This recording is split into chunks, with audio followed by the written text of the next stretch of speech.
According to the Congressional Research Service, over 600,000 American servicemen and women, as well as civilians, have died in overseas conflicts since the turn of the 20th century. Yet, only 3 such conflicts can really be justified. Too often, the United States intervenes in foreign affairs, that is, overseas conflicts and foreign politics, both without legitimate reason and without the support of foreign nations. To some, this may not quite seem relevant, as may many of these such big-picture matters. However, the matter is more pressing. These are not just numbers. These are people. Brothers, sisters, uncles and aunts, friends and family alike, gone, forever. This is not simply some distant affair of no importance to you. This is the future. This is your future. And with every dollar spent, with every life lost, it becomes that bit dimmer. Is this really how you want your future spent? Thrown away into a useless war, bringing this nation further and further into a deficit that who will soon be inheriting? Today, I will convince you that the United States should not intervene in foreign affairs unless it does so alongside the United Nations. Before 1898, the United States did not instigate a single war outside of North America. However, when the frontier was closed in 1890, Americans began to look outward. In 1895, the Cubans began a struggle for independence against the Kingdom of Spain, and thus began this country's addiction to self-righteous liberation campaigns. Since then, the United States has participated in 23 wars outside of the North American continent. Since this Cuban struggle for independence, we have spent $15.3 trillion without adjustment for inflation in defense spending. According to WhiteHouse.gov, in the 2009 fiscal year, the government put $515.4 billion in defense spending to, and I quote, ensure a high level of military readiness by sustaining regular and irregular warfighting capabilities, responding to evolving threats, and supporting our service members and their families. I question this. Why do we need to be $515.4 billion ready? What great and powerful nation must we fear that we need $515.4 billion in readiness? This is not readiness. This is war. This is $515.4 billion worth of a war on terror, one which this country has fought for too long.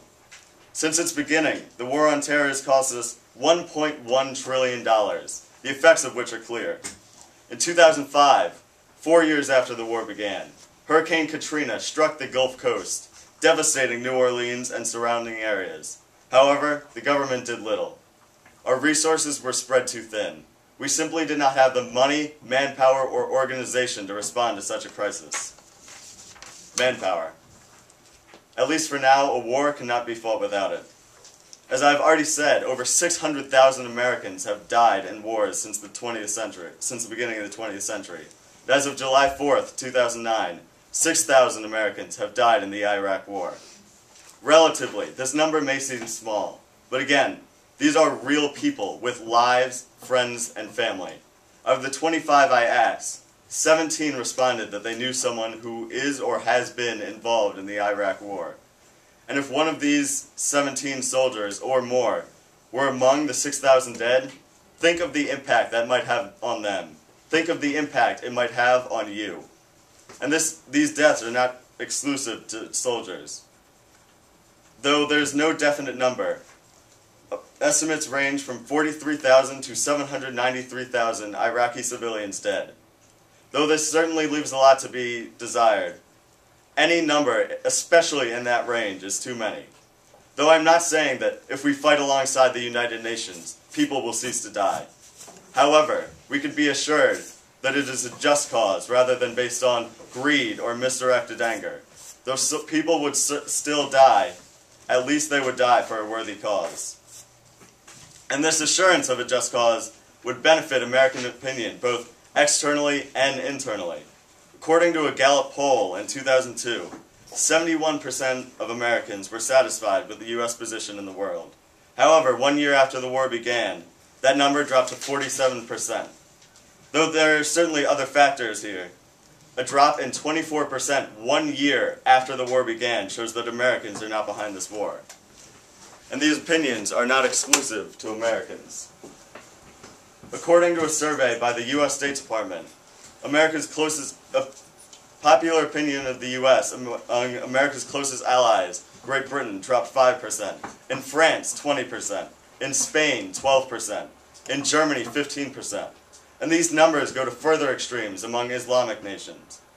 In Turkey, a drop of 15%, in Jordan, 24%, and in Indonesia, a country with an 86.1% Muslim population, a drop of 46%. And in these Muslim nations, growing up with an innate hatred of the United States makes people more easily recruited by terrorist groups. On April 28, 2005, the United Nations Security Council adopted Resolution 1674, which reaffirms the provisions of paragraphs 138 and 139 of the 2000 World Summit Outcome Document regarding the responsibility to protect populations from genocide, war crimes, ethnic cleansing, and crimes against humanity. The entirety of the war on terror is not unjust. It is important to note that, unlike Iraq and Somalia, there are justified sections. However, they are fought by a coalition of forces, such as the International Security Assistance Force, a NATO-led group formed by the United Nations Security Council. The UN has showed a willingness to be a significant and able force in global military affairs. And if we fight these alongside the UN, it will not be necessary for Americans to march alone with this pseudo-sense of righteousness in its liberation of an oppressed nation. We will not need to bear such an enormity of the financial burdens of war, and we will be better able to react to crisis. We will be assured that a war is justified, for it is supported by 192 of the world's nations, and popular opinion of the United States would not suffer so greatly in and out of this country. I'm not advocating that we now desert Iraq, nor that we return to the isolationism of the 1920s and 30s. However, and I think that the United States should be involved in international affairs. However, we should not intervene in these foreign wars and political matters unless we do so alongside the UN. Contact a congressman, contact a senator, and tell them we need change. Thank you.